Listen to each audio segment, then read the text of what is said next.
Assalamualaikum warahmatullahi wabarakatuh. Nama saya Ahmad Harith bin Cik Lee. Nombor matrik saya di 201910891104. Kami akan membentangkan tentang gaya bahasa sindiran dalam filem Alibaba Bujang Lapuk karya P. Ramlee. Berikut nama-nama ahli kumpulan kami: Armah binti Utu 1, Siti Ayuni Narira binti Kharudin, Elsie Sandra, Ahmad Harith bin Cik Lee dan Muhammad Hamizan bin Muhammad Zabri. Baiklah, pengenalan. Menurut Gori 1997, bahasa merupakan alat komunikasi yang digunakan manusia bagi menyampaikan sesuatu maklumat atau sesuatu kehendak. Bahasa menjadi suatu alat komunikasi bagi menyampaikan sesuatu dan menghubungkan sesama manusia dalam kehidupan bermasyarakat. Manakala menurut Krab 2007 menyatakan bahawa sindiran pula merupakan suatu bentuk acuan yang mempunyai tujuan tertentu dan mengandungi makna yang tersirat atau maksud yang berlawanan daripada perkara yang diujarkan kepada seseorang itu. Menurut Mansur Ahmad 1983, filem adalah satu media yang popular di negara ini. Pada awalnya, industri filem tidak berkembang sebagai satu industri yang besar. Industri filem Melayu pula menampakkan tanda perkembangan pada tahun 1960-an. Data kajian ini dikutip daripada filem Alibaba Bujang Lapuk yang diarahkan oleh pengarah P. Ramlee. Filem ini mengandungi pelbagai ragam bahasa, namun pengkaji hanya memfokuskan kepada bahasa sindiran sahaja. Oleh itu, dalam kajian ini, pengkaji berhasrat untuk menyelidik tentang bahasa sindiran yang terdapat dalam filem ini. Kajian ini juga digunakan untuk memberi pendedahan kepada penonton tentang bagaimana filem ini memberi sindiran kepada keadaan sosial masyarakat dan memberi pendedahan kepada pembaca tentang jenis-jenis bahasa sindiran serta kepentingan penggunaan bahasa sindiran utamanya untuk menjadi inti tersirat bagi sesebuah karya filem untuk menonjolkan keunikan karya tersebut. Baiklah, seterusnya adalah sinopsis filem Alibaba Bujang Lapuk. Alibaba Bujang Lapuk merupakan sebuah filem komedi yang diterbitkan pada tahun 1960 dan diarahkan oleh P. Ramlee. Filem ini mengisahkan tentang Alibaba yang dilakukan oleh Aziz Sattar adalah seorang miskin yang tidak boleh berjaya dalam hidup. Namun hidupnya berubah apabila Alibaba telah menjumpai sebuah gua yang dihuni oleh sekumpulan 40 orang pencuri. Di dalam gua tersebut, dia menemui pelbagai harta karun, tetapi hanya mengambil sekotak shilling emas dan menjadi seorang yang kaya raya. Namun begitu, Kasim Baba yang dilakukan oleh S. Samsudin yang telah mengetahui rahsia kekayaan Alibaba telah pergi ke gua tersebut. Oleh kerana ketamakan Kasim Baba semasa mengambil harta di dalam gua, dia telah ditangkap oleh 40 orang pencuri dan telah dibunuh oleh pemimpin mereka yang dilakukan oleh P. Ramlee. Baiklah, kita masuk kepada dapatan pertama, iaitu sindiran jenis ironi. Bahasa sindiran jenis ironi ini merupakan bahasa sindiran yang diungkapkan oleh seseorang secara halus dan lembut. Walau bagaimanapun, maksud di sebalik setiap ujaran ini mempunyai makna yang begitu mendalam dan tajam. Oleh itu, bunyi penyebutan dan cara ungkapan yang disampaikan lembut, tetapi orang yang ditujukan bahasa sindiran ironi ini akan terasa impak dan kesan dan nada sindirannya yang bersifat tajam.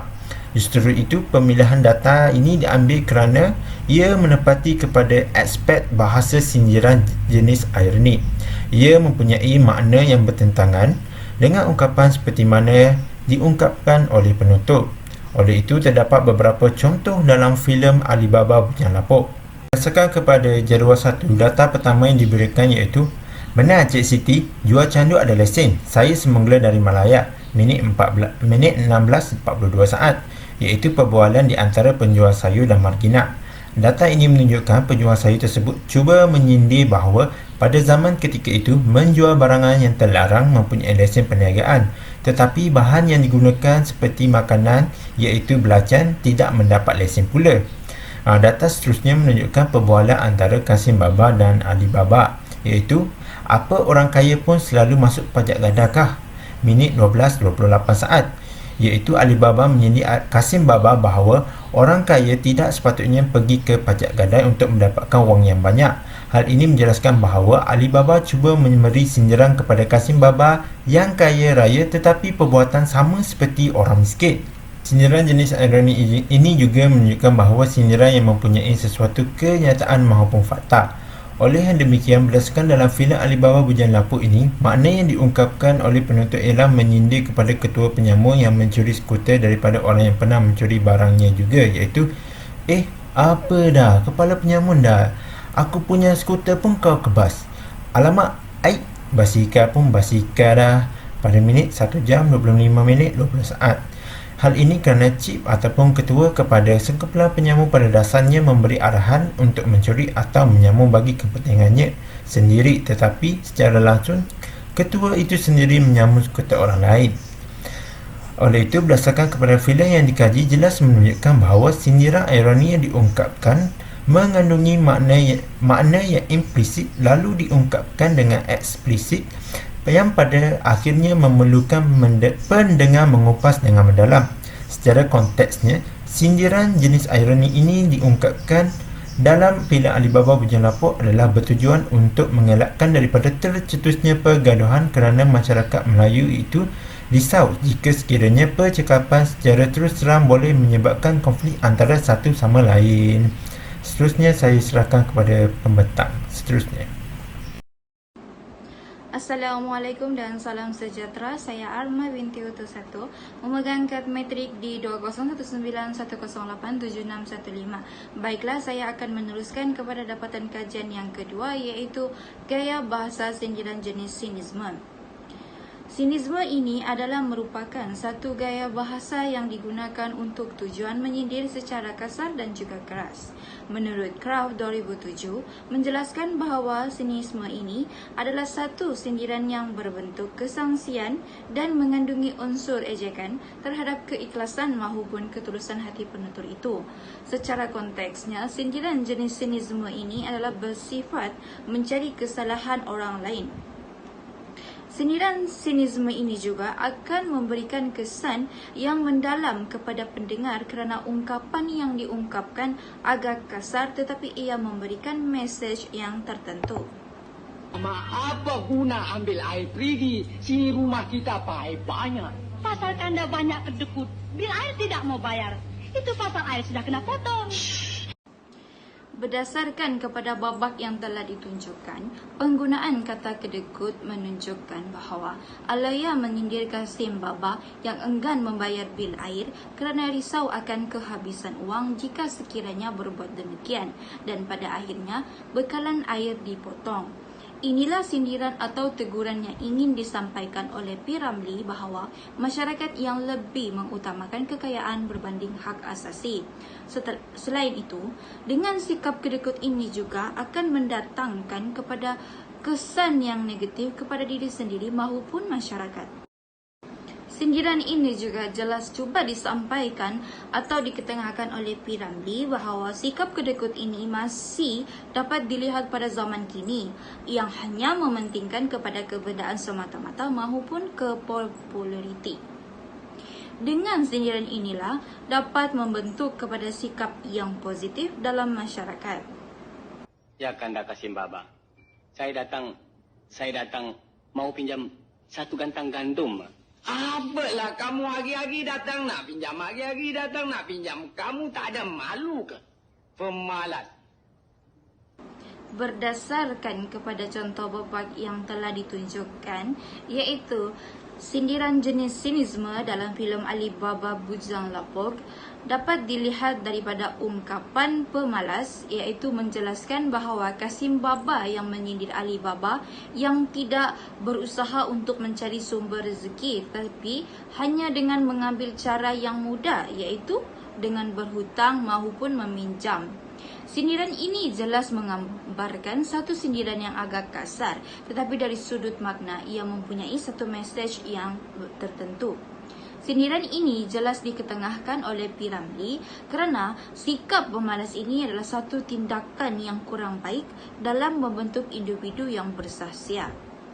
Tujuan penutur menyindir demikian adalah untuk memberi kesedaran kepada pendengar agar memperbaiki sikap yang kurang baik.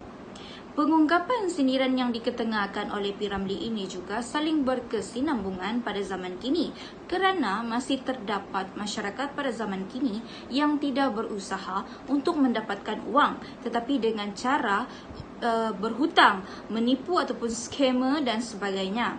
Berdasarkan filem Alibaba ini, menggunakan sindiran jenis sinisme ini merupakan satu usaha P.Ramlee untuk menegur masyarakat dalam membina individu yang berintegriti.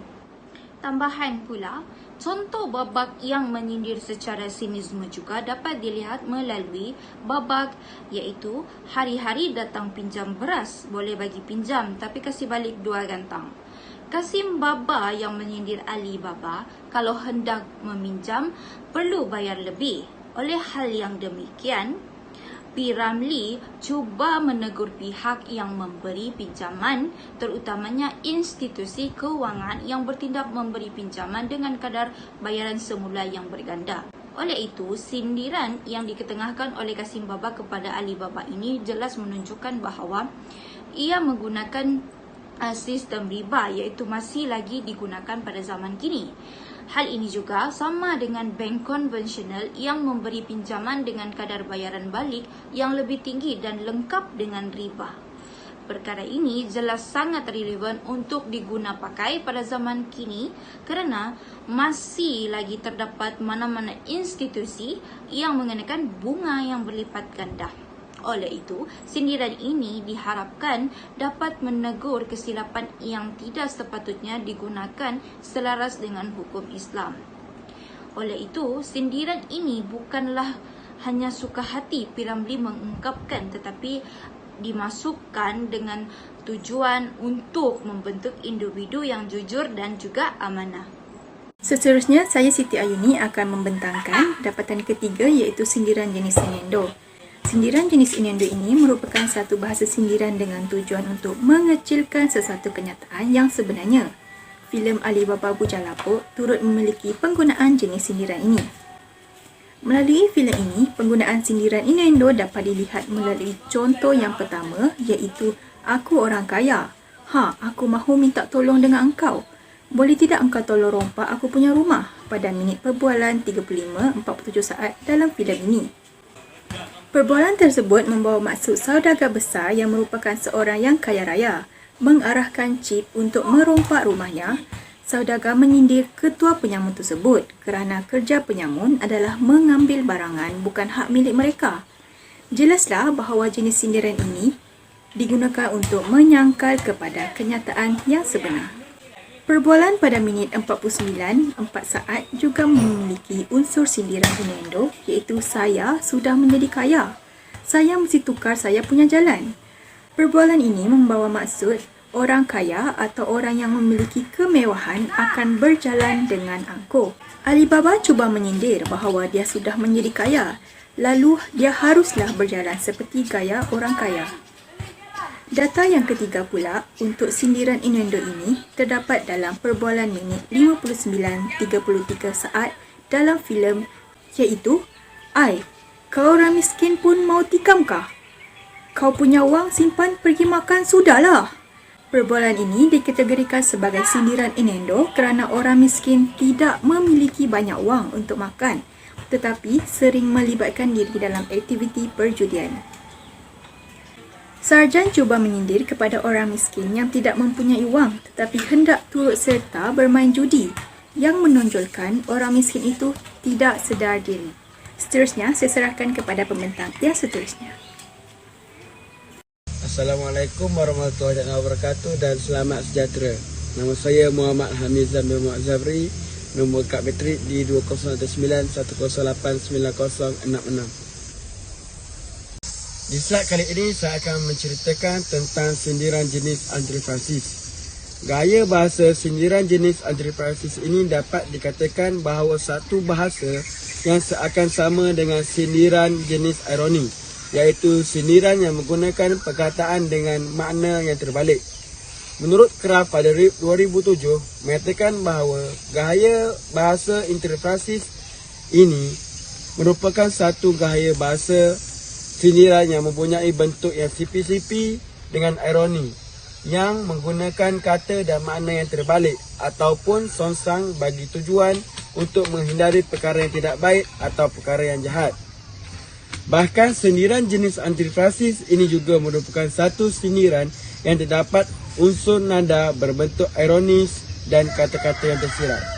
Contoh sindiran jenis antifascis yang terdapat di dalam filem Alibaba Bujang Lapuk ialah kita dapat lihat pada minit 1 jam 3 minit 50 saat, iaitu contoh ayat, "Oh, engkau sama aku bukan orang lain lah.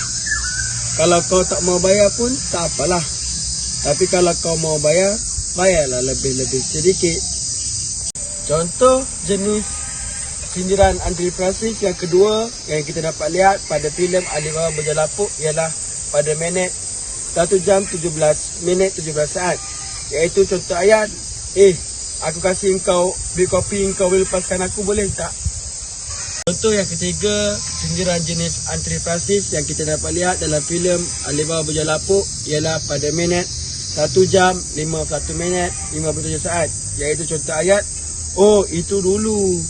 Semasa saya jadi kepala penyamun, sekarang saya sudah pencen."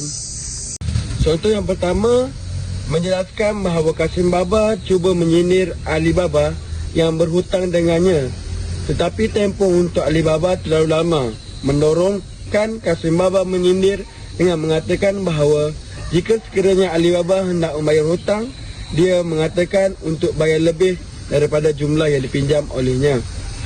Contoh yang kedua juga perlu menjelaskan bahawa turut tergolong dalam sindiran jenis antifascis kerana Kasim Baba cuba merasuah kepada penyamun untuk melepaskannya kerana mencuri barang-barang penyamun. Dari segi makna, frasa duit kopi ini membawa maksud membawa rasuah yang ingin diberikan kepada orang lain agar tidak melakukan kejahatan kepada pemberi rasuah. Contoh ketiga pula menjelaskan bahawa Cip cuba mengungkapkan sesuatu kenyataan dengan cara sindiran jenis antifascis.